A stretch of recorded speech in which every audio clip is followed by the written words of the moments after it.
Hello everyone, welcome back to the lecture series of network analysis. So today is the lecture number 38.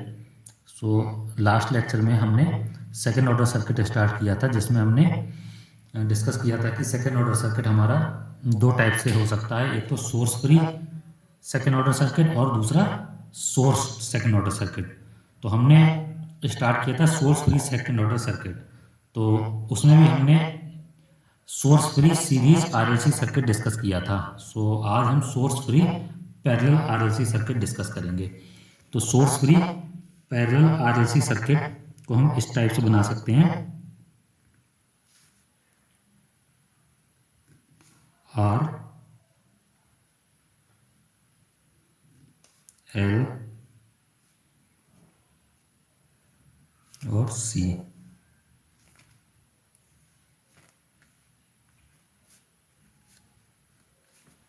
अब हमने जब last lecture में series RLC circuit discuss किया था, तो वहाँ पर जो हमने करंट एज्यूम किया था वो इंडक्टर की वजह से एज्यूम किया था, क्योंकि सोर्स नहीं है। ऐसे यहाँ पर भी हमारा कोई सोर्स तो नहीं है, तो जो वोल्टेज हम एज्यूम करेंगे वो कैपेसिटर की वजह से करेंगे। तो सपोज कैपेसिटर के क्रॉस वोल्टेज वीसी है।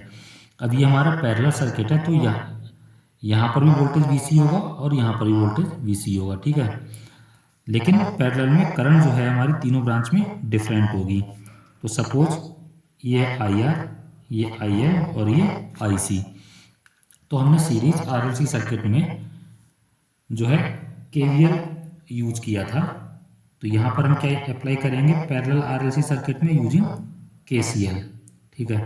तो इसलिए इसको पढ़ने से पहले एक बार जो है आप वो lecture number 37 source free series RLC circuit जो है जरूर देख लें। तो केसीएल में सिंपली क्या है, हमारा पैरेलल सर्किट है, क्या होगा, इन तीनों का एल्जेब्रिक सम जो होगा वो 0 होगा। I R plus I L plus I C equal to 0। अब इंडक्टर के क्रॉस वोल्टेज क्या होता है हमारा V अपॉन आर, लेकिन वोल्टेज यहाँ पर क्या है कैपेसिटर की वजह से।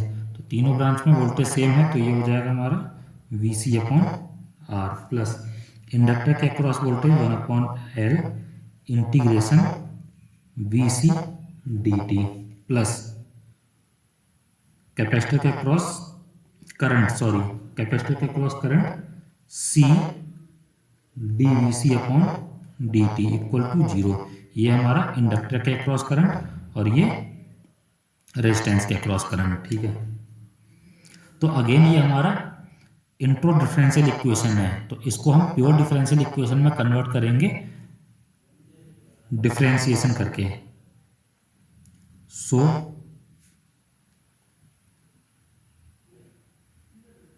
आफ्टर डिफरेंशिएशन क्या हो जाएगा हमारा 1 अपॉन आर बाहर आ जाएगा D V C upon D T plus ये हो जाएगा हमारा V C upon L plus C ये हो जाएगा हमारा D square V C upon D T square.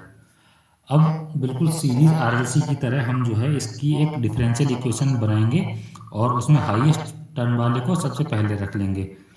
तो हम क्या करेंगे, इस इक्वेशन को सी से डिवाइड करते हैं, डिवाइडिंग बाय सी। तो यहां से देखिए जो हाईएस्ट टर्म है उसको पहले लिख ले रहे हैं D square V C upon D T square, ठीक है। सी से हमने डिवाइड किया, सी से सी कैंसिल हो जाएगा प्लस ये हो जाएगा हमारा 1 upon R C D V C upon D T plus ये हो जाएगा हमारा 1 upon L C into V C equal to 0, ठीक है। तो अगेन हम इस इक्वेशन को आगे प्रोसीड करने से पहले हमने दो टर्म पढ़े थे। पहला था हमारा डैम्पिंग फैक्टर,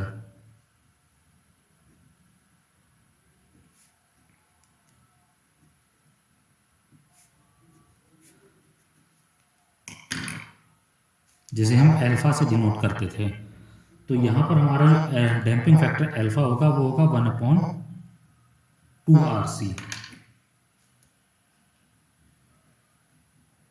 तो जो हमारी सोर्स फ्री पैरेलल आरएलसी की जो इक्वेशंस हैं वो बिल्कुल सेम है सीरीज आरएलसी सर्किट के।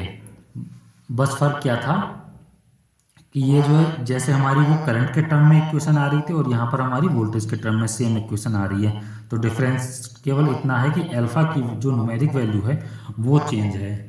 ठीक है, तो यहाँ पर अल्फा की वैल्यू है 1/2RC। ठीक है, इसके बाद हमने डिस्कस किया था नेचुरल फ्रीक्वेंसी ऑफ ऑसिलेशन।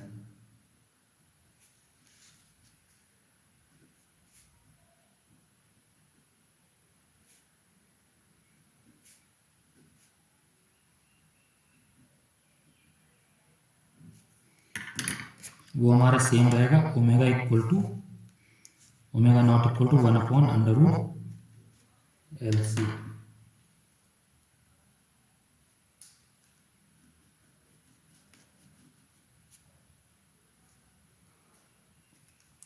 ठीक है, तो इस केस में हमने अभी जो डिस्कस किया वही लिखा है, the differential equation obtained in parallel RLC network is identical to the series RLC network but the numerical value of alpha is different. तो अल्फा की वैल्यू जो है वो चेंज है। तो पिछले केस की तरह सीरीज आरएलसी की तरह यहाँ पर भी हमारे 3 केस बनेंगे। केस 1 होगा under damped system.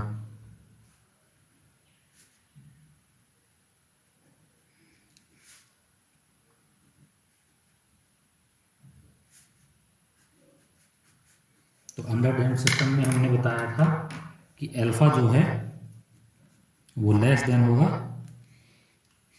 Omega naught से। अब यहाँ पर अल्फा की वैल्यू है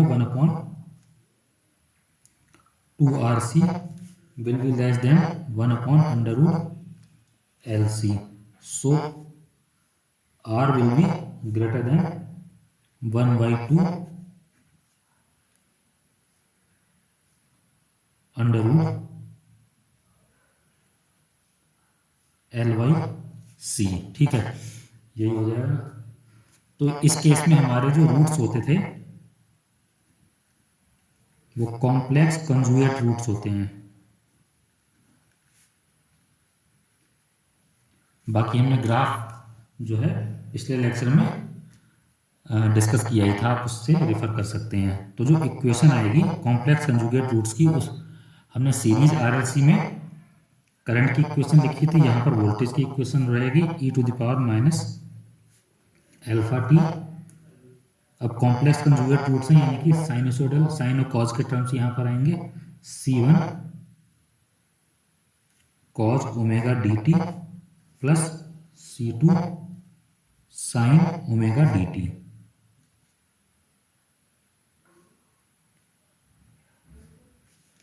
ठीक है, और ओमेगा डी क्या था जो हमने जैसे हमने पिछले लेक्चर में जो है सॉल्व किया था, ओमेगा डी इक्वल टू था √omega naught square minus alpha square.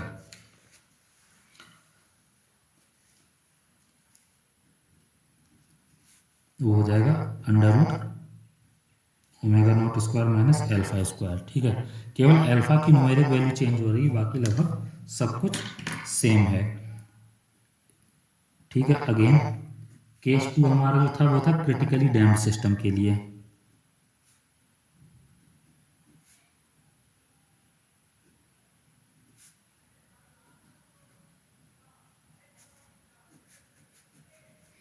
और क्रिटिकली डैम्प्ड सिस्टम में हमारा अल्फा जो है वो ओमेगा नॉट के बराबर था, यानी 1/2RC equal to 1/√LC। So R equal to 1/2L/C।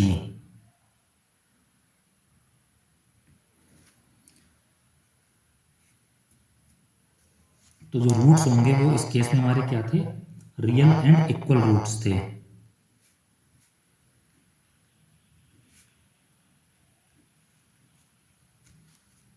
So VC equal to हो जाएगा हमारा C1 plus C2t e to the power minus alpha t. ठीक है। अब तीसरा जो केस था हमारा वो था ओवरडैम्प्ड सिस्टम का।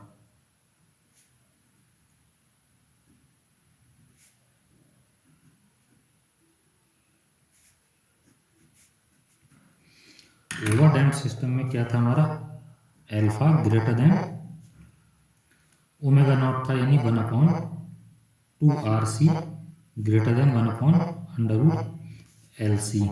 तो यहाँ पर हो जाएगा हमारा R लेस देन 1/2 √L/C।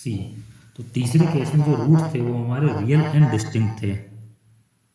ठीक है। पहले तो रूट्स जो थे वो क्या थे, minus alpha plus minus √α² minus omega naught square. तो इस केस में ये जो था वो हमारा पॉजिटिव आ रहा था। तो रूट्स जो थे वो हमारे रियल एंड डिस्टिंक्ट थे। तो इस केस में VC था हमारा C1 e to the power λ1t plus C2 e to the power λ2t। इस इक्वेशन को भी हमने पिछले लेक्चर में डिटेल में डिस्कस किया है। तो ये हमारा सीरीज और पैरेलल RLC सर्किट हो गया विदाउट सोर्स। ठीक है। तो नेक्स्ट लेक्चर से हम विद सोर्स सर्किट डिस्कस करेंगे और उसके बाद हम इनसे रिलेटेड न्यूमेरिकल डिस्कस करेंगे। Thank you for watching.